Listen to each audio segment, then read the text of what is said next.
Sa iba pang bareta, sa lado lokal Pamad Giraray, nag-atubang sa sarong web seminar ang lokal na ekotibo kan siyudad din Iriga na si Mayor Madeleine Yurobi Alfilor kaibanan ang maralain na alkalde sa bilog na Kinaban na kaibanan sa United Cities and Local Governments Asia Pacific o UCLG ASPAC.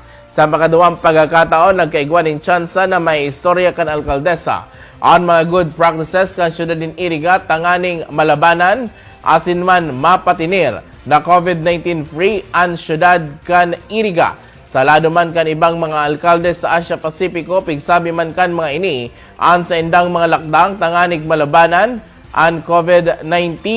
Sa presente, padago sa pangapodan kan lokal na gobyerno kan siyudad din Iriga sa paagi ni Mayor Madeleine Yurobi Alfilor sa mga residentes na magkasararo asin magtarabangan para mapugulan ang paglaog kang COVID-19 sa syudad. Inasigurar pa man kan alkaldesa na makakalaom ang mga taga-Iriga na ginigibo ninda asin kan lokal na gobyerno kan syudad din Iriga katuwang ang mga frontliners an sa indang makaya tanganig maging maray ang salud kan kada saro. Nagpatanid man si Mayor Madel Alfilor sa mga matatagas an payo na sasangatan ng kaso ni Sayman na madadakop na nagbabalgar sa enhanced community quarantine na pinapasunod kan gobyerno nasyonal. Dagdag pa kan opisyal na para man sa karahayan ang sa indang ginigibo kung kaya hagad kani ang tabang kan lambang saro para malabanan ang COVID-19.